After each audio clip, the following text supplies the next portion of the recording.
Hey, my name is Keith Lau. I'm father to 2-year-old Lily. My name is Dr. Ugonna Chike-Obi.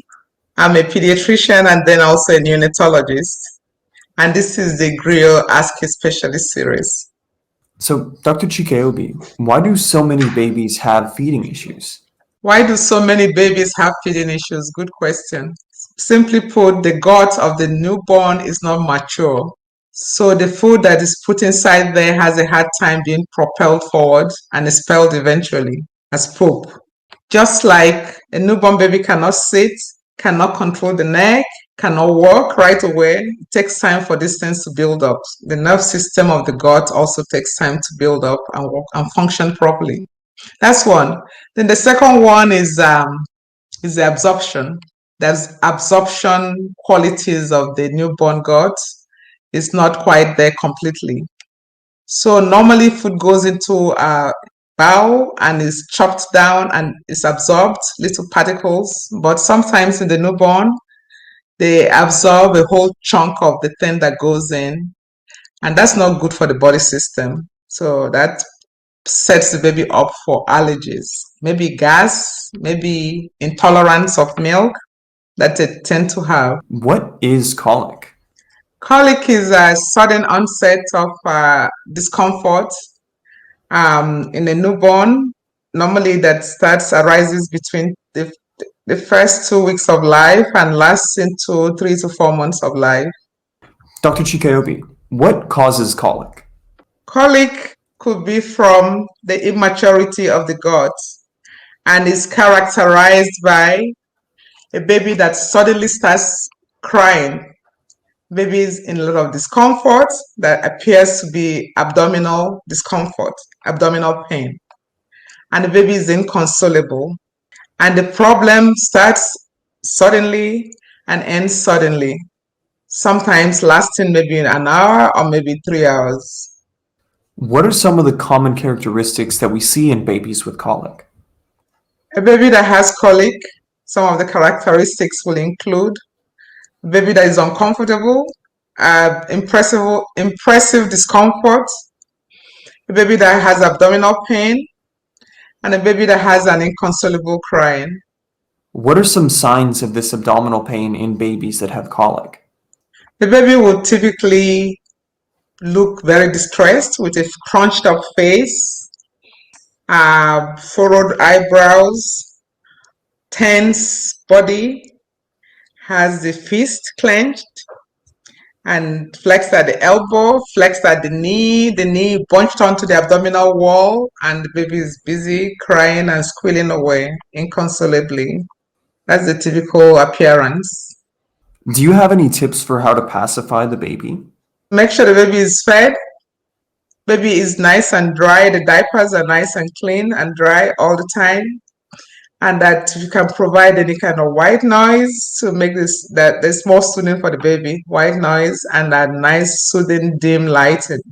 Probably would help too if you can put the baby in a vibration environment like a moving car or the swing by the bedside. Does formula make colic worse? Does formula make colic worse as opposed to breastfeeding? Actually, breastfed babies and formula-fed babies have the same rate of colic problems. What do we do if our baby has colic?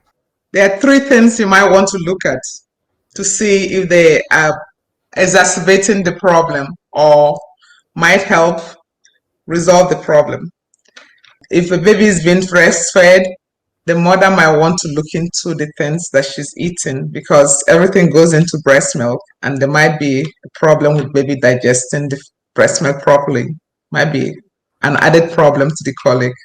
The second thing that you want to look at is an entity called reflux.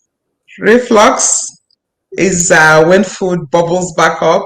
It goes from the stomach back up upwards into the esophagus, and sometimes it comes into the mouth, and the baby actually spits up. So that's part of spitting up. Baby that spit, the wet box and the spit up. So the food in the stomach is very acidic, and when it comes back into the esophagus, it can cause a lot of irritation, and the baby is uncomfortable. That's another problem. Another problem, the third one, is looking into the baby's environment, this sensory environment, which includes the noise factor. A baby might not want so much noise in the environment. It might be the light factor. It might be a lot of lighting that the baby might not be pleasant to the baby. And those are things that you might want to look into. So, when you say the baby might be sensitive to noise and light, is it too much light or too much noise? Is it specific kinds of light or noise that make it sensitive? How does that play out? Well, the noise, the environmental factor might be just the noise of voices that might not be so pleasant. Baby would rather have the noise of the blowing fan, what they call the white noise, or the washing machine humming and causing some vibration within the baby's proximity. Those might be helpful. Dimming the light in the room might be helpful, or rather than bright white light for the baby. They might help soothe the baby a little more and help in this time of distress. Awesome. When someone's trying to reduce the environmental sensitivity of their baby, do you have a quick tip that would help them with that? Yes, a quick tip that will help improve on the sensory input of a baby's environment, a baby that is comfortable, will include providing white noise that will help soothe the baby, dimming the light, proper soft light that will help the baby also. And sometimes the babies need some vibratory sensation too. That kind of reminds them when they were in the womb, because in the womb, the mom's heart rate did provide sound and vibration. They recall that and it suits them. So, what if everything that you mentioned for dealing with colic doesn't work? If everything that we've mentioned do not work, then you just want to make sure that baby is comfortable, baby is nice and clean and dry diapers, the baby is well fed, and the environment is nice and soothing. I had heard a little bit about a colic carry or a colic pose. Would you mind explaining what that is and even maybe showing it if you can?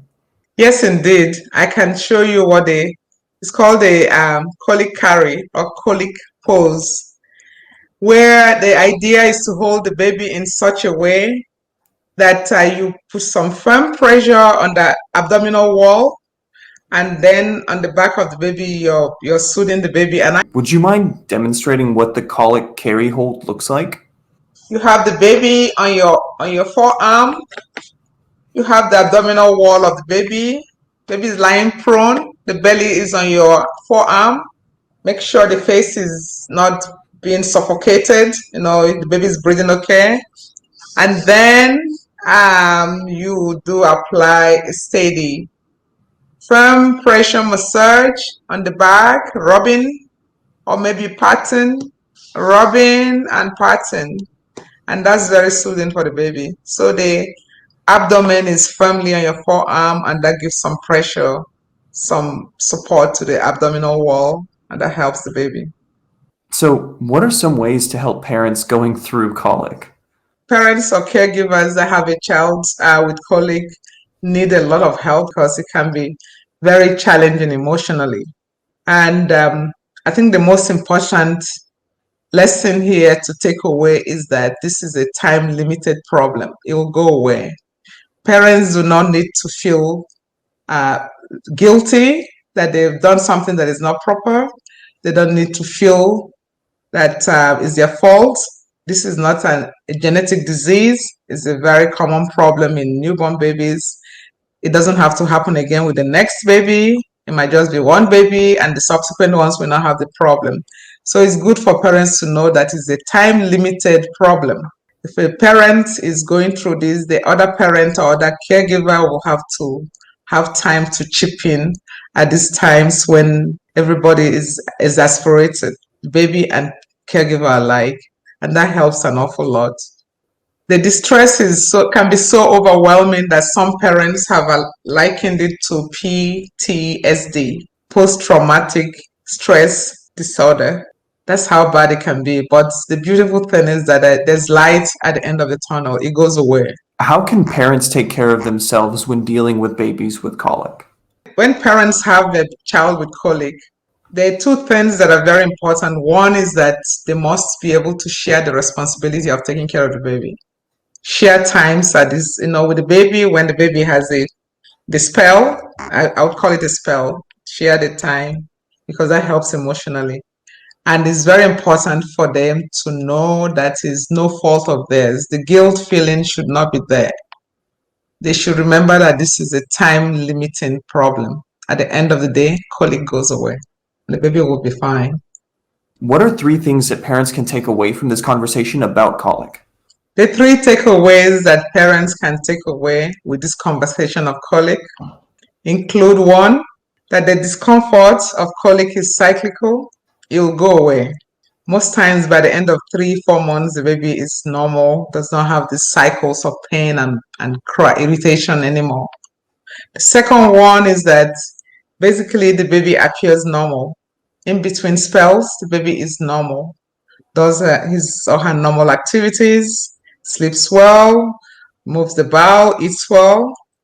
And then the third one is that if parents are not sure that this might be colic, you must always seek the advice and attention of the pediatrician to make sure, because there might be some other more life-threatening, treatable problems that can be addressed.